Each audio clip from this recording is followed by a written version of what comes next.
Hey guys and girls, my name is Alan and welcome to today's gameplay commentary. So the match you're about to watch is actually a match that I joined in session late. It's crushing, it's on island. I don't think I've actually featured any island gameplay on the channel. You obviously know what you want. But I quite actually like the map, so hopefully, well, unfortunately you can't host your own private matches, so I can't even specifically play on it, even in a private party. But I do enjoy it. I've only played it a couple of times, and Rooftop as well, I've only played that a couple of times. It's a shame because I really want those to come around a bit more often, given the fact that I've played the other maps quite a lot, you know, because of the stages.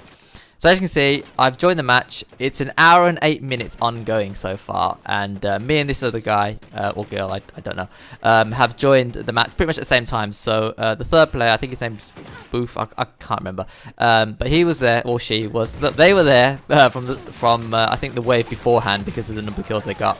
And obviously this wave has only just started. So this is wave 9. We've got siege in this area here, and the modifier is enemies have El Dorado Spectres when they get killed, KO'd.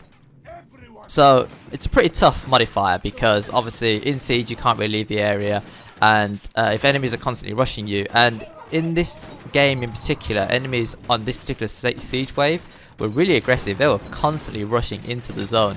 So as you can see, we just lost a player there, unfortunately. I think they were hanging off the edge, and as came in, down them, and obviously off the edge they went, and that was it, game over for them. So we're now down to 2 people, and the plan here is, as you can see, I've left the region and I'm going to flank around because the enemies are chasing us. So I'm going to flank around, go back into the region, and pick them off as they come in. That's the game plan, and you'll see in a second whether or not that works. So yeah, so basically last week and the week before I did post a couple of videos talking about my very early first impressions of Survival Arena in Uncharted 4 multiplayer, or The Lost Legacy if they thought you're playing it on. And in those 2 videos I did talk in quite a lot of detail about what I didn't enjoy about Survival Arena, the few things that I did enjoy, and the stuff that I would hope they would address and change going forward into the future. How much of it they actually will change, I don't know, but I mean, if I don't voice these things, then they're not going to know that they're an issue, at least for me anyway. And I don't know if how many people have watched those videos, but hopefully there are some people out there who agree with the stuff I'm talking about, and if they do, then obviously the more people that share the videos or just highlight the things that we don't really like or think that need changing slightly, hopefully Naughty Dog do make some changes going forward into the future. I mean, but yeah, again, just to summarize those 2 videos, well, it's a very broad summary obviously, but I don't really enjoy Arena in this game as much as I did in the other 2 games, and I list the reasons why in those 2 videos, so head over there, check them out if you're interested to hear more about my thoughts and opinions on the situation. But the reason why I've chosen, so we failed there basically, as you can see. So we did fail quite a few times, and this leads me on to the topic of why I chose this video. So I joined late, it was really tough, and we failed several times, but no one quit, and so I thought this was a really good match to put into it as a gameplay commentary because of the fact that it's almost the perfect summary for those 2 first impressions videos that I did for Survival Arena. It pretty much encompasses everything that I talked about. I talked about the fact that there was no life system, so matches would go on forever. This match, in theory, could have gone on forever had we not eventually succeeded, and believe it or not, we do eventually succeed. And then also how certain waves were harder than other waves, not because of the fact that it was the objective, but because of the random modifiers we got. And the reason why this wave took so many attempts for us to complete was because of the fact that the enemies were really aggressive. That's not that difficult on its own in a siege sort of environment, but the fact that they had Spectres spawn when they were killed, that made it really, really hard because we couldn't really go anywhere. And in this particular section, there's not a lot of places you can go outside of jumping off the side of the cliff, which if you get hit by Spectres or if you get shot by enemies, you will fall and you will insta-die, and then that's it. You can't get revived, you can't get anything. So this particular siege area on its own is quite tough already, but the modifiers made it even worse. And that's unfair because in another match you might have got an easier siege area, you might have gotten on the other side of the map, and they might have been like triple headshot damage or triple explosive damage or something like that, a lot simpler than what we had to deal with in this particular circumstance. So that was another point that I thought was quite good to highlight. And of course, the next major point to talk about is the fact that me and Sakura both joined late. We joined at the start of wave 9, and I think Darth Booth, that's the other guy, he was there from probably wave 8 because he didn't have too many kills, so he must have joined at wave 8 or something, and then the other 2 players left or whatever. I don't know what the situation was, but yeah, so all 3 of us are relatively new. Well, me and Sakura are definitely new, so we've only got a small amount of cash to work with, and for a late stage wave like this, you kind of want to bring along, some pretty heavy hitting weapons or an El Dorado even. But because we're playing on crushing, the cheapest it's going to be, and that's the first time you buy it, it's going to be like 3.5k. And as you can see, my cash balance is nowhere near that. I mean, I had about a grand something, and I decided to buy a couple of mines because that's the only thing I could buy. And mines should really hold enemies back a bit, but for some reason in this game, they don't really work the way that I've seen them work in other games. So again, that could be to do with the fact that enemies are really aggressive during this particular siege wave. I don't know. There is another reason, and I think that reason could be lag. There are a couple of instances which you'll see later on in the footage where lag is really, really annoying. Anyway, so yeah, before I continue, as you can see, even though there's technically 13 enemies you still need to kill, none of them have respawned. It's been about a minute. Me and Sakura have done a lap of the map. No one spawned in. So the only option is, as you can see, Sakura's already taken it. It's the suicide, and that's really stupid. So there's a couple of bugs and glitches affecting this match, and again, I don't know if that's to do with lag or something else, but this is an unnecessary couple of wasted minutes of my life. Had to restart just because of some random event. So we've got to deal with a tough siege area, we've got to deal with a tough modifier, and now we've got to deal with the game just randomly not working for us, which is just infuriating on so many levels. Anyway, so yeah, the reason why I bought mines is because if enemies see them, they should be a bit hesitant about approaching you. But as you've seen a little bit earlier, and as you'll see going on into the match, I'll throw them down. Enemies see them, but still run straight into them, or just are completely oblivious to them. And that could be to do with lag, in fairness. So I don't know if that's the main issue. But again, maybe the enemies are just really aggressive in general. And as you can see here, I don't know if you've ever used Advanced Radar, but you can see enemies spawning in, basically. And the difference between Arena in this game and Arena in previous games is that enemies don't climb into the map, which is, you know, I think is better. I don't really like the fact they just spawn right on top of you sometimes, and that can happen because of the fact that enemies just spawn in. They don't climb into the world; they just spawn into the world at a set location or something like that. Because if they're not set locations, if they're chosen to spawn in on your location specifically, then that's just bang out of order. But I think it's because there's set locations for them to spawn. If you happen to be in that location, then they're just going to spawn on top of you, and there's nothing you can do about it, which is a bit crazy, a bit mad, and very frustrating at times. So yeah, those are the three major points that I did highlight in my first impressions videos. And as I said, I thought that it's kind of funny because I recorded those two videos, and then like a couple of days later I played this match, and as I said, I think it basically summarizes all the stuff that I've talked about. So joining late, lack of a life system, and potentially unfair modifiers, or just, you know, some modifiers are a lot harder than others. Well, sorry, some waves are a lot harder than others just because of the random modifiers you can get. So I just thought that this video, this gameplay, I did shorten it down because the actual gameplay itself was really long. It would have been well over, well, I won't spoil it, but it would have been a long match had I included all of it. So I cut it down a bit.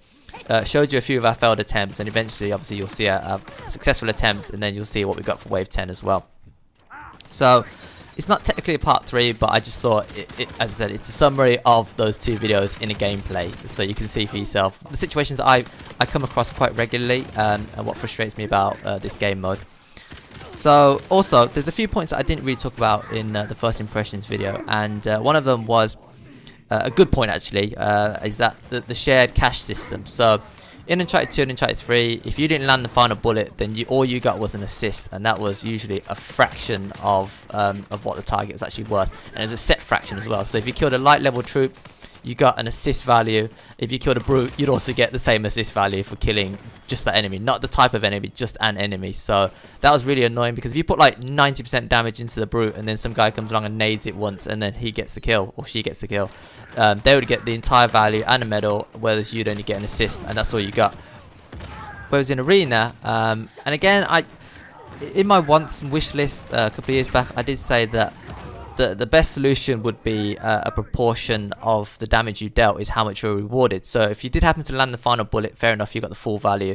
But if someone, you know, did 90% of the damage, they would get 90% of the cash value, and I thought that was fair. Okay, so they didn't really implement anything like that in Arena. However, as long as you land a single bullet on an enemy target, and even if you didn't land the final kill, you'll still get the full value of that target being downed, you and the other player. So while it's not, I mean, obviously it's quite a generous system, to be fair, because that means you can tag every single enemy on the game in the map, and even though you don't do a lot of damage to them, if one of your teammates gets the final kill, you still get the full value of that kill. So it's a very generous system, but again, I think it's a bit of a cop-out, because it really should be the amount of work you do is the amount of, you know, reward that you get.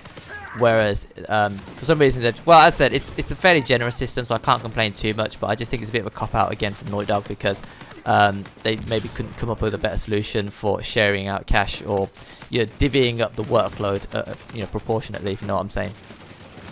Okay, so as you can see, we've had a couple of really close attempts, got it down to like 3 or 4 kills, and then we end up dying. And one of the main things that causes us to fail is that, as I said, enemies are so aggressive and they force us into this bottom corner. And every time we try and kill them to push them back, obviously they spawn specters, which then gets us downed. And if we happen to be near an edge and we fall off or something, then that's it, insta death, and there's nothing you can do about it. And because none of us have any cash to hit the chest to buy an instant revive for everyone, it's that's almost game over at that point, because this one person is not going to be able to fight their way out of that crowd. And even if they could, what else can they really do? They can circle around, go back in again, but it's going to be a very long process, and I don't even know if it's going to be possible, because, as I said, the enemies earlier, even though I tried to do the flanking thing, they sort of cut me off and I got nailed from both sides. So I think this would have been impossible to do on a solo challenge, which again, it's a bit of a shame, because I would have liked to have attempted every single map crushing solo, and I still might do that, but objectives like this and waves like this make you think twice. However, I suppose if I'd have been there from the start of the match, I would have had enough cash to buy an Eldorado, and a single Eldorado would have been enough to get us out of a couple of sticky situations, I think. Which again comes down to the fact that we joined late and there wasn't enough money and blah blah blah blah blah. I won't go through it again. Right, so another good thing about this gameplay is that I think it highlights something that's missing from Arena. One of the personal challenges I set for myself in the previous Uncharted games was to beat every single map on crushing, with pubs, flawlessly. So no deaths for myself. I mean, if they die, that's down to them. I can't control whether they play recklessly or not. But for me personally, if I could get a flawless and have a good performance, a good match, that was the goal I set for myself. And yeah, I thought it was a really fun challenge for myself. I think it took me a long time to get it done. There were some maps that were really hard to play with pubs. I remember Oasis being a nightmare to play on crushing with pubs. We managed to get it done, but not flawlessly, which is what I was going for. And I might still upload those videos at some point in the future. I did record them all, and I think I managed to get it done eventually. I think Serial was another hard one as well. It's funny how these maps just stick out in your mind as hard maps to beat. Anyway, the point I'm trying to make is, obviously, if I didn't get flawless, then that map is something I still need to conquer. And obviously, certain maps took a while to beat on crushing anyway because of the 3 life system. And the 3 life system, in my opinion, was valuable because it taught you 2 things. One, if you fail, then the match will end, and then all those 9 waves or however many you beat would have counted for nothing. And 2, it offered replay value because you saw that map come, you think, for me anyway, I thought to myself, I haven't beat this map yet, or I haven't got flawless on the map yet. I want to put in a good performance, get this game nailed, and that, for me personally, even though it didn't really offer anything in the game, was something that I look forward to doing every single night, and it offered replay value.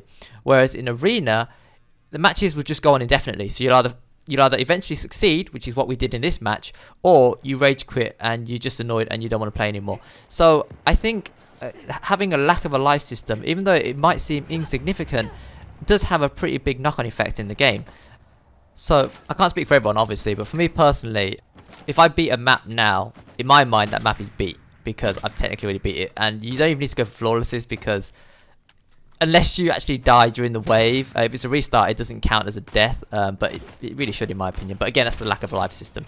So the clip you just saw there that I've just put in is one of a very questionable circumstances. I believe it's down to lag, I'm not too sure exactly, but as you saw, I hit the guy in the head with a Harbinger sniper, and it showed us dealing 3k damage or whatever it was, but nothing was taken off his health bar. And then I hit him again in the same spot, and suddenly he loses 6k of health, and it was counted as a headshot, and he was almost one shot. So I don't really get it. It's down to lag or something else is going on. But so how many of my other shots throughout the entire match weren't registering properly, which could have, contributed towards the fact that it made it so much harder. But anyway, that was one instance that was very dodgy and annoyed me at the time, and I obviously, as I said, may have had an impact on the rest of the game as well.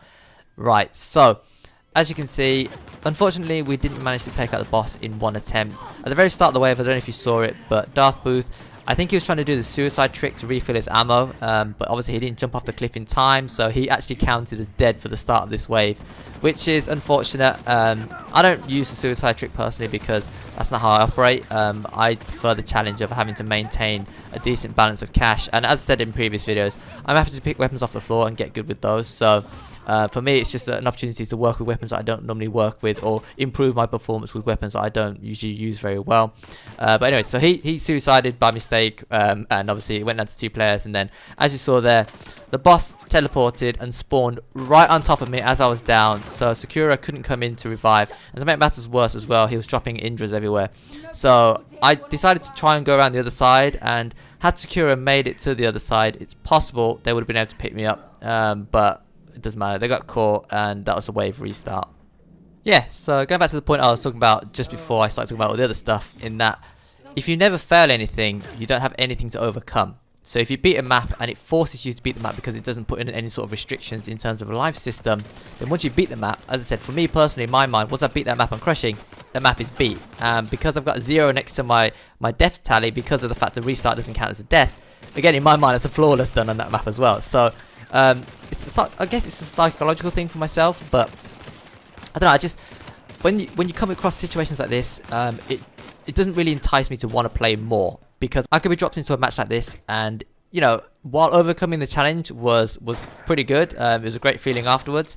The match took a long time, as you can see in the top corner of the screen, nearly an hour now, and that's just game time. Don't forget that obviously when restarts occur, it pauses the clock, so in real time it's actually over an hour already, easily. And so there's little or lower replay value, in my personal opinion, for Survival Arena in Uncharted 4. So again, that's just one of many reasons why I'm playing the game less. Enjoyment's obviously a factor. If I'm not enjoying the game, then I'm not going to continue to play the game. But also because it's not really giving me any challenges that I could physically track. So yeah, just, I don't know, it's kind of hard to explain in words, but if you play the game and you played a lot of the previous 2 games, hopefully I'm describing a situation that you're familiar with and you sort of understand. Anyway, enemies are trying to flank from the left, and I'm just picking them off with the Bishai, which I had to buy from the chest. And I guess I haven't really talked about it, but for some reason, at this particular point in the game, I guess maybe they're feeling sorry for us, or there's another bug or glitch or whatever, but enemies seem to be just staying by that column there where the rope swings are, and I don't know why that is, but the boss doesn't seem to be approaching us whatsoever. As you saw a little bit earlier, occasionally some of the enemies will try and flank us from the left, but I just pick them off and they don't really push too much apart from that one choker. So I don't know what's going on exactly, but we basically, me and Sakura are just holding down this location and just taking pot shots at the boss as he's coming across into line of sight. And eventually we do nail him. As you can see, we're getting really close to the end now, and we're just playing it cool, playing it safe. We're not trying to get too aggressive because we don't really want to have to do it all over again. But yeah, so I thought this was a pretty interesting match to show as gameplay commentary. As I said, I feel it's like a perfect summary of all the stuff I've talked about in the first impressions videos. That's why I thought I'd share this with you today. I guess it also covers a few of the minor points I didn't talk about in the previous videos, so that was kind of nice to put into context as well. But yes, so we did manage to beat the boss. Final match time was 2 hours 4 minutes. I did join at 1 hour 8 minutes, so in terms of game time, 56 minutes, but as I said, in terms of real time, well over an hour spent in this one match. And in, you know, as I was saying in the first impressions video, in that same time frame, had I played from the start with a couple of half decent players, I could have completed 2 matches, which would have been a lot more fun probably than this. But as I said, beating the challenge was a nice feeling, and I did send a congratulatory message to the other 2 players at the end of the match. This one match in particular really stood out in my mind as being something that I'm going to remember for quite a while, and now that I've put it into a video, obviously I'll have it to fall back on as a reference in the future as well. So yeah, if you enjoyed the content, consider tapping the like button. I really do appreciate it. And of course, if you've got any thoughts or opinions you'd like to share with me regarding anything we've talked about today, or any of the gameplay that you've seen today, as it highlights a lot of issues I mentioned in my first impressions videos, then let me know in the comment section below. Oh, and one last thing before I leave, I did record a couple of chest opening videos to go in between the first impressions videos, and obviously the one before this one was also another chest opening video, just freeing up some relic space. If you're interested to see what I got, check out the videos. I'll link them in the description, I'll also link them on the screen now. But yeah, until next time, thanks for watching, thanks for listening, take care, and I will see you later.